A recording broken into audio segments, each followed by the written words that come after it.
Hi అండి, అందరికీ నమస్కారం. ఎలా ఉన్నారు? అందరూ బాగున్నారా? మీరందరూ బాగుండాలని, పిల్ల పాపలతో చల్లగా ఉండాలని, అష్టైశ్వర్యాలతో తులతూగాలని, ఎటువంటి కష్టం కూడా మీకు దరి చేరకూడదని మనస్ఫూర్తిగా కోరుకుంటూ wish you a happy new year. మీ అందరికీ నూతన సంవత్సర శుభాకాంక్షలు. ఈ వీడియో ఎందుకు నేను చేస్తున్నానంటే, ఈ 2024 చాలామంది అంటే ఎంత సఫర్ అయ్యారంటే చాలా సఫర్ అయ్యారు.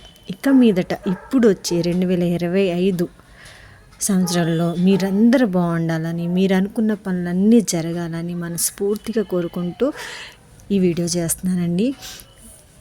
దీనికి మీరు చేయాల్సిన పని ఏమీ లేదు. సింపుల్గా మీకు ఇష్టమైన దైవం ఎవరైతే ఉన్నారో ఆ దైవాన్ని 108 సార్లు కానీ 21 సార్లు కానీ మీరు జపించి వాళ్ళ పేరుని, వాళ్ళ నామాన్ని మీరు అలా మనసులో చెప్పుకొని, మీరు అనుకున్న పని జరగాలి, భగవంతుడా మాకు ఈ పని జరగాలి, ముందు సంవత్సరంలో చాలా కష్టపడ్డాము, ఈ సంవత్సరమైనా మమ్మల్ని గట్టెక్కించు, మా కష్టాలని తీర్చు, మేము సక్సెస్ అయ్యేలా చేయి భగవంతుడా, నీవే నాకు దిక్కు అనేసి మీరు చెప్పుకొని భగవంతుడి నామం స్మరించుకుంటే మీకు అన్ని శుభమే జరుగుతుంది, అంత మంచి జరుగుతుందండి.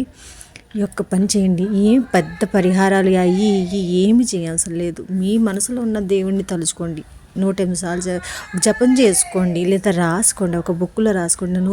నూతన సంవత్సరాన్ని కొత్తగా ప్రారంభించండి. మీ లైఫ్ సూపర్గా ఉంటుంది.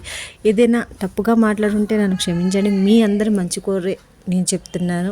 Wish you a happy new year. అందరూ బాగుండాలి.